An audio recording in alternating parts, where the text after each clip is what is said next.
आइए आपके सामने बेहद कड़वे समाचारों की प्रस्तुति करें।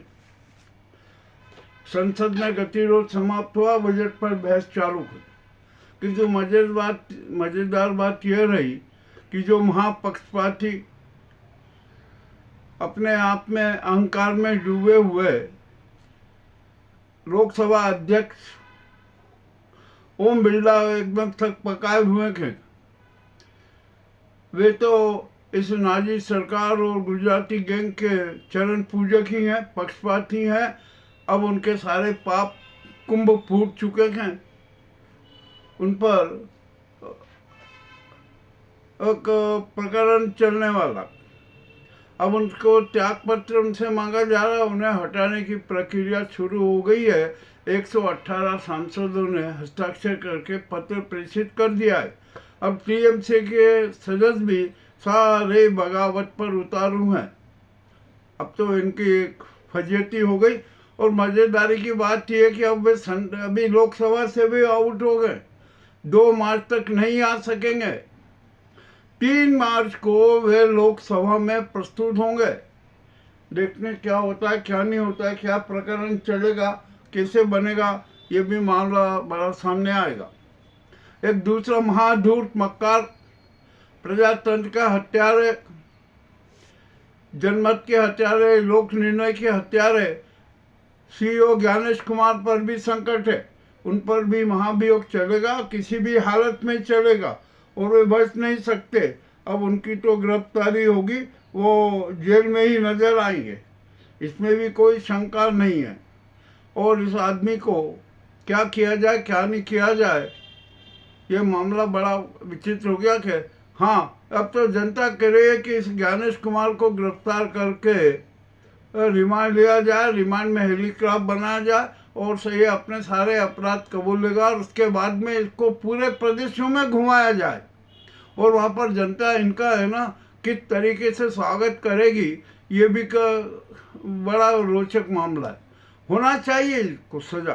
पूर्व सीईओ राजीव कुमार को भी होना चाहिए सजा, क्योंकि ये तो प्रजातंत्र के हत्यारे हैं, जनमत के हत्यारे हैं।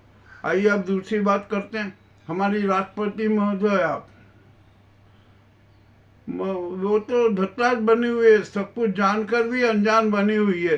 तो उनसे जनता बार बार सुझाव दे रही है कि आप अब है ना ये नाजी गुजराती गैंग के हाथों की कठपुतली बनना बंद कर दीजिए, छोड़ दीजिए। दुर्गा और कालिका के रूप में आकर जनता के बीच खड़े हो जाइए। अब यहाँ पर एक बात और कड़वी बात कहना को आती है कि ये राजीव कुमार और ज्ञानेश कुमार, इनकी इतनी औकात नहीं है कि वे प्रजातंत्र की हत्या कर सके, संविधान की हत्या कर सके। तो इनके जो मार्गदर्शक हैं, इनके संरक्षक हैं नरेंद्र मोदी और अमित शाह, उनको भी वही सजा मिलनी चाहिए जो ज्ञानेश कुमार और राजीव कुमार को मिलेगी। सबसे पहले बात तो यही है कि जो उनके ज्ञानेश कुमार और राजीव कुमार के सलाहकार है ना, उनको भी गिरफ्तार किया जाना जरूरी है। उनको भी वही सज़ा मिलेगी जो ज्ञानेश कुमार और राजीव कुमार को मिलेगी। इन्होंने बहुत नाटक किए थे, पूरे देश को तहस नहस कर दिया कर। ये झूठ के रोबोट है, इवेंट बाज हैं। मामला बड़ा रोचक है, इनकी तो गिरफ्तारी होना चाहिए, पर अभी क्यों नहीं हो रही है। और मज़ेदारी की बात है कि इनका तो शातिर षड्यंत्र उजागर हो गया। ये ज्ञानेश कुमार को और जो सीईओ थे उनके लिए कितना बड़ा एक रास्ता खोल दिया, अवैध कानून बना दिया कि ये सबसे ऊपर है, आज पद पे रहे या ना रहे इनके खिलाफ किसी प्रकार की कार्रवाई नहीं हो सकती। अरे जब प्रधानमंत्री, गृह मंत्री, राष्ट्रपति सबके खिलाफ कार्रवाई हो सकती है तो इनके खिलाफ क्यों नहीं? क्या इसको आपने छूट दे रखी थी? ये एक शातिर षड्यंत्र था, सत्तावादी षड्यंत्र था कि ज्ञानेश कुमार को बलि का बकरा बनाओ, इसको थोड़ा सा लालच देके इसको निपटाने का काम करो। और वो तो अब ज्ञानेश कुमार की तो बड़ी फजीयत होने वाली है। ये इनका परिवार सहित इनको सजा मिलेगी, ये भी कोई गलत बात नहीं है और मिलना चाहिए। वो भी कितना अन्याय कर रहे हैं, मामला बड़ा विचित्र है और राष्ट्रपति को तो कठोर कदम उठाना चाहिए। चलिए अब दूसरी बात करते हैं। अभी अब संसद में गतिरोध तो समाप्त हो गया। अब वो किताब को लेकर बड़ा विचित्र मामला है। राहुल गांधी पर एफआईआर दर्ज कर दी पुलिस ने एक पब्लिशर की शिकायत पर, और वो पेंसिल पब्लिशर्स को शायद ये पता नहीं है कि आखिरकार जो षड्यंत्र के जो शिकार हो रहे हैं ना, ये मोदी को बचाने के लिए, अमित शाह, राजनाथ को बचाने के लिए जो जितना ये नाटक किया जा रहा है ना, इसमें वो उल्टे ही जाल में फंस जाएंगे। अरे पुस्तक अमेजन पे बिक्री के लिए क्यों रखी, ये भी किसी से छिपा नहीं है। यानी आप कहते हो कि बुक पब्लिश नहीं हुई, जबकि जो वो किताब में जो अंश है ना, वो तो कार्मा मैगजीन में भी प्रकाशित हो चुके हैं। तो फिर आखिरकार कौन सा अपराध है? और सच तो मामला ये है कि सारा मामला राष्ट्र की रक्षा से संबंधित है, सीमा की सुरक्षा से संबंधित है, और कोई छोटे मोटे आदमी ने नहीं। पूर्व सेना अध्यक्ष नरवणे जी ने जो सत्य उद्घाटित किया है, और वही सत्य राहुल गांधी ने संसद में और संसद के बाहर और किताब लहरा कर किया। आखिरकार किताब पब्लिश हुई थी तो इतनी किताब कहाँ से आ गई? अमेजन में आपने क्यों विज्ञापन दिया, क्यों एडवांस बुकिंग की सारी बातें की? इसका मतलब बुक तो प्रकाशित हो चुकी थी। अभी झूठ बोलना है, ये मोदी और अमित शाह और गृह मंत्री का जो गृह मंत्रालय और पुलिस का जो शातिर षड्यंत्र है ना, वो भी नाकाम होगा। कोई रोक नहीं सकता उसको, ये भी मैं आपको आज बता दूं। अरे ये क्या हो रहा है आज? जो यहाँ पर तो क्या हत्याओं की राजनीति हो रही है। ये गुजराती गैंग हत्याओं में विश्वास करती है। न्यायमूर्ति लोया की हत्या हुई, इसके पहले संजीव भट्ट के साथ क्या क्या कारगुजारी की, गोधरा कांड में क्या क्या किया। मामला तो बड़ा विचित्र है ना। आप सबकी हत्याएं करवाना चाहते हो। यहाँ पर देख लीजिए बिहार में, और इन्होंने अपने हत्यारे एजेंट, किलर एजेंट भी नियुक्त कर दिए। मामला तो बड़ा विचित्र है। बिहार में सम्राट चौधरी क्या कर रहा है, उत्तर प्रदेश में योगी क्या कर रहा है, असम में हेमंत बिस्वा क्या कर रहा है। जरा देखे तो सही। ये देश के दुश्मन है, देश के टुकड़े टुकड़े करना चाहते हैं, ये देश में अशांति फैलाना चाहते हैं। इन पर तो राजद्रोह का मुकदमा चाहिए, राष्ट्रद्रोह का मुकदमा चलना चाहिए, जनद्रोह का मुकदमा चलना चाहिए। ये भी बिल्कुल स्पष्ट बात है, किसी से छिपी नहीं है। अब हम यहाँ पर बात करेंगे हमारे सीजीआई सूर्यकांत जी की।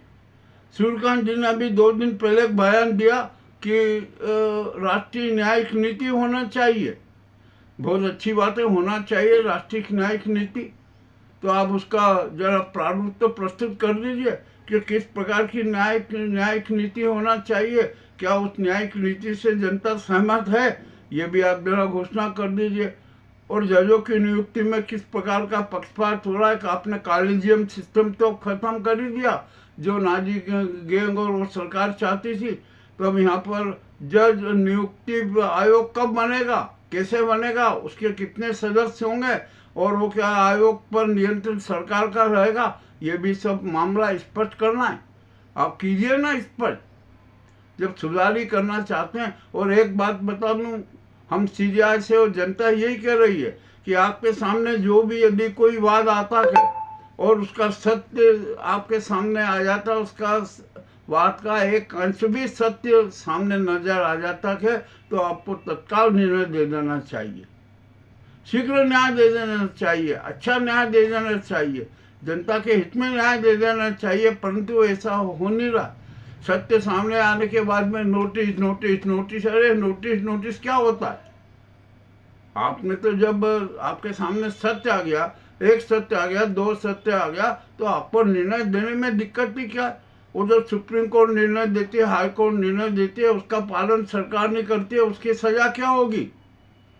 मामला बड़ा विचित्र है। और एक सबसे बड़ी बात है, हमारा ये संसद है ना, लोकतंत्र का मंदिर है, प्रजातंत्र का मंदिर है, यहाँ पर खूब जी भर के झूठ बोला जाता है। तो आप ये बताइए, हम यहाँ पर सरकार से पूछना चाहते हैं, जो संसदीय कार्य मंत्री उनसे पूछना चाहते हैं कि संसद में झूठ बोलने की सजा क्या है। ये भी मामला को स्पष्ट होना चाहिए। संसद में झूठ, संसद से सड़क तक खुलेआम झूठ बोला जा रहा है, कोई कार्रवाई नहीं होती है। हेट स्पीच इतने दिए जा रहे हैं, कोई कार्रवाई नहीं होती है। मामला तो बड़ा गंभीर है ना, कार्रवाई तो करना पड़ेगी, चाहे कुछ भी हो जाए। अब ये बदलेगा नहीं, अब समय दूसरा आ चुका है। अब तो यहाँ पर, और हमारे हम देश की हमारी जनता है ना, 147 करोड़ जनता, उससे भी कहना चाहते हैं कि अब आप सहन मत कीजिए। ये जुर्म है ना, जो सियासतों के जो ये जुर्मी चेहरे हैं, ये महाहैवान है, ये यदीद है, ये दानव है, ये तो सबको खा जाएंगे, राष्ट्र को खा जाएंगे, समाज को खा जाएंगे, इंसान को खा जाएंगे, व्यवस्था को खा जाएंगे, संविधान तक को खा जाएंगे, और दूर तो दूर ये भारत माँ की आत्मा तक खाने में नहीं हिचकेंगे। ये भी हम खुले रूप से कह रहे हैं। ठीक है, जो भी है जनता को पढ़ना है। और डॉक्टर मोहन भागवत जी तो इसको तो नाजी गैंग ने अपना गुलाम और बंधुआ मजदूर बना लिया है। उन्होंने कल 2 दिन पहले कहा, अरे हिंदू शब्द तो विदेश का भैया, तो आप सनातन धर्म से क्यों नफरत करते हो? कहो ना कि सनातन धर्म है, ये हिंदू धर्म कुछ नहीं है। और सनातन धर्म ही हमारा आराध्य है। सनातन धर्म ही पूरे देश में मान्य है, देश की 147 करोड़ जनता को मान्य है। और सनातन धर्म के आधार पर तो हम विश्व गुरु बने, आप ये भूल जाते हैं। तो ऐसा कीजिए, अब आप हिंदू हिंदू रट की बात छोड़ दीजिए, और भारत को जो हिंदू राज्य बनाने की बात कर रहे थे ना, छोड़ दीजिए। भारत तो हमेशा सनातन धर्मी राज्य था, है और हमेशा रहेगा। भारत में यहाँ पर हम सब सनातन धर्मी है। हमारे पंथ अलग अलग हैं, पूजा विधि अलग है, ईश्वर का आराधना हम अलग अलग ढंग से करते तो सब ईश्वर की आराधना है ना। और सनातन धर्म के 10 सिद्धांतों को सब मूर्त रूप देते हैं, तो आप क्यों झिझकते हो? अरे आपने जो संघ ने कोखनी गैंग ने जो हिंदू धर्म चला है ना, आप उसको सबका गुलाम बनाना चाहते हो, देश पे थोपना चाहते हो, मनोवादी व्यवस्था थोपना चाहते हो। आपको हमारे संविधान से चिढ़े, तिरंगे से चिढ़े, भारत माता से चिढ़े, तो आप अपने ढंग से देश को में व्यवस्था चाहते हो, मनोवादी व्यवस्था चाहते हो, जो कभी स्थापित होगी नहीं। अभी 147 करोड़ जनता ने अपना आत्मदीप प्रज्वलित कर लिया है, क्रांति दीप प्रज्वलित करती जा रही, और संसद से सड़कों तक, गांव के पगडंडी तक महाक्रांति के दर्शन होंगे। ये मेरे कड़वे कड़वे समाचार मैंने आपके सामने प्रस्तुत किए हैं। आपको कैसे लगे मुझे अवश्य बताएं। बहुत बहुत धन्यवाद।